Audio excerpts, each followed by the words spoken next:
हरे कृष्णा। दोस्तों, आज है पुत्रदा एकादशी और पुत्रदा एकादशी में आप सभी को बहुत बहुत शुभकामनाएं। चलिए जानते हैं इस एकादशी के विधि और इसके महात्म्य के बारे में। पौष माह के शुक्ल पक्ष की 11वीं तिथि को पौष पुत्रदा एकादशी का व्रत रखा जाता है। इस दिन जगत के पालनकर्ता भगवान श्री हरि विष्णु की पूजा की जाती है। इस दिन पूरे विधि विधान और सच्चे मन से भगवान विष्णु का पूजन करने से सभी सुखों की प्राप्ति होती है। यह व्रत मुख्य रूप से संतान प्राप्ति के लिए रखा जाता है। इस दिन व्रत और पूजा के साथ ही पौष पुत्रदा एकादशी की कथा जरूर सुननी चाहिए। पौष पुत्रदा एकादशी की व्रत कथा पढ़ने या श्रवण करने से व्यक्ति को संतान प्राप्ति के साथ सभी सुखों की प्राप्ति होती है। तो चलिए दोस्तों जानते हैं पुत्रदा एकादशी की व्रत की कथा के बारे में। भगवान श्री कृष्ण ने युधिष्ठिर से कहा, राजन, पौष के शुक्ल पक्ष की जो एकादशी है उसे मैं बतलाता हूँ, तुम सुनो। पूर्व काल की बात है। भद्रावतीपुरी में राजा सुकेतुमान राज्य करते थे। उनके रानी का नाम चंपा था। राजा को बहुत समय तक कोई वंशधर पुत्र नहीं प्राप्त हुआ, इसलिए दोनों पति पत्नी सदा चिंता और शोक में रहते थे। राजा के पितर उनके दिए हुए जल को बड़े ही शोक के साथ पीते थे और सोचते थे कि राजा के बाद और कोई ऐसा नहीं दिखाई देता जो हम लोगों का तर्पण करेगा। यह सोच सोचकर पितर दुखी हो रहे थे। एक दिन राजा घोड़े पर सवार होकर गहन वन में चले गए। पुरोहित आदि किसी को भी इस बात का पता न था। मृग और पक्षियों से सेवित उस सघन कानन वन में राजा भ्रमण करने लगे।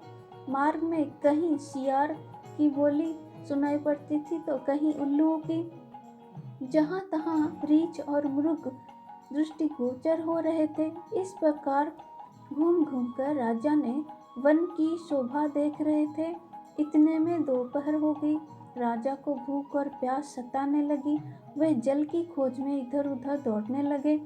किसी पुण्य के प्रभाव से उन्हें एक उत्तम सरोवर दिखाई दिया जिसके पास मुनियों के बहुत से आश्रम थे। शोभाशाली नरेश ने उन आश्रमों की ओर देखा तो उस समय शुभ की सूचना देने वाले शकुन होने लगे। राजा का दाहिना नेत्र और दाहिना हाथ फड़फड़ाने लगा जो उत्तम फल की सूचना दे रहा था। सरोवर के तट पर बहुत से मुनि वेद पाठ कर रहे थे। उन्हें देखकर राजा को बड़ा हर्ष हुआ। वे घोड़े से उतरकर मुनियों के सामने खड़े हो गए और पृथक पृथक उन सभी को वंदना करने लगे। ये मुनि उत्तम व्रत का पालन करने वाले थे। तब राजा ने हाथ जोड़कर बारंबार दंडवत प्रणाम किया। तब मुनि ने बोले, राजन, हम लोग तुम पर प्रसन्न हैं। राजा बोले, आप लोग कौन हैं?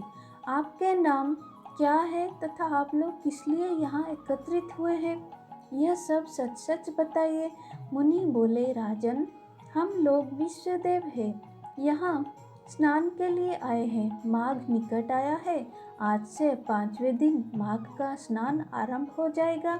आज ही पुत्रदा नाम की एकादशी है जो व्रत करने वाले मनुष्य को पुत्र देती है।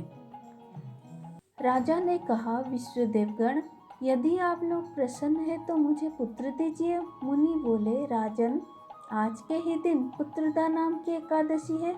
इसका व्रत बहुत विख्यात है। तुम आज इस उत्तम व्रत का पालन करो। महाराज, भगवान केशव के प्रसाद से तुम्हें अवश्य पुत्र प्राप्त होगा। इस प्रकार उन मुनियों के कहने से राजा ने उत्तम व्रत का पालन किया। महर्षियों के उपदेश के अनुसार विधि पूर्वक पुत्रदा एकादशी का अनुष्ठान किया। फिर द्वादशी को पारण करके मुनियों के चरणों में बारंबार मस्तक झुकाकर राजा अपने घर आए।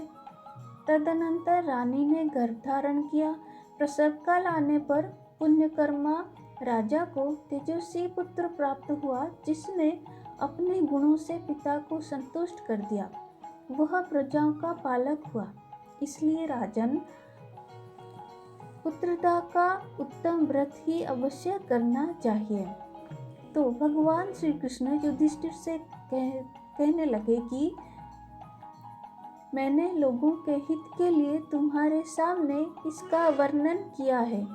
जो मनुष्य एकाग्रचित होकर पुत्रदा का व्रत करते हैं वे इस लोक में पुत्र पाकर मृत्यु के पश्चात स्वर्गगामी होते हैं।